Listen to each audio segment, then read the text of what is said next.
அனைவருக்கும் வணக்கம். என் பெயர் அபினவ் சுவாமிநாதன். நான் பேசப்போகிற தலைப்பு 6வது சினம். இதிலிருந்து நிறைய கருத்துக்கள் தெரிஞ்சுக்கலாம். எங்கள் வீட்டில் நானும் என் தம்பியும் இருந்தோம். நான் இந்த கருப்பு கலர் கார் வச்சுருந்தேன். என் தம்பி இந்த ப்ளூ கலர் பால் வச்சுருந்தேன். நான் இந்த கார் ஓட்டும் போது தம்பி இந்த பாலை வச்சுட்டு ஓடி வந்து இந்த காரை கேட்க வந்தான். அப்போ நான் எடுக்காதடா, இந்த பாலை வச்சு விளையாடு சொன்னேன். அவன் கேட்கல, இந்த காரை தான் கேட்டேன்.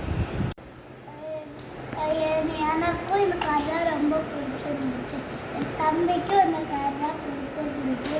அவன் இந்த காரை கேட்க வந்தான். அப்போ நான் இந்த காரை கொடுக்காம அவன் போய் விளையாட, அந்த பாலை போய் அந்த பாலை விளையாடுன்னு சொன்னேன். அவன் கேட்கல, இந்த காரை தான் வந்து கேட்டு வந்தேன். அப்போ கோவம் வந்து அடிக்கிறதுக்கு போகும்போது அம்மா வந்தாங்க. என்னோட குட்டீஸ் என்ன ஆயிடுச்சு, என்ன பிரச்சனைன்னு கேட்டாங்க. அப்போ நான் சொன்னேன், இந்த நடந்ததில் நான் சொன்னேன். அப்புறம் அம்மா சொன்னாங்க, உனக்கு பிடிச்ச பொருளை யார் எடுத்தா உனக்கு எப்படி இருக்குன்னு கேட்டாங்க.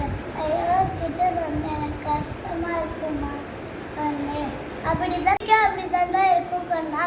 அதனால ஸ்வீட் அண்ணன் விளையாடும் போது கொடுக்கக்கூடாது, தம்பியை அமைதியாக அண்ணாத்தை கேட்கணும்னு சொன்னாங்க.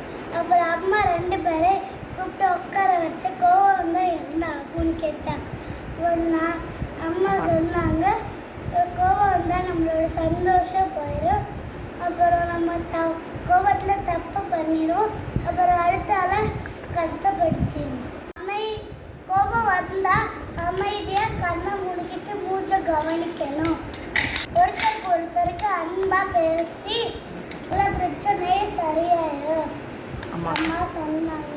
சரிம்மா, நான் தம்பி கேட்கறத கொடுக்குறேன், கோவப்பட மாட்டேம்மா அம்மா சொன்னாங்க.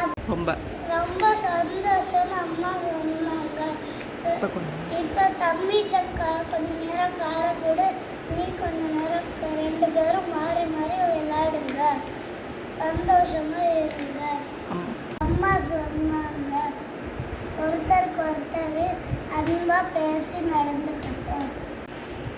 கோவம் வரும்போது எனக்கு ஞாபகம் வந்துச்சு அம்மா சொன்னது.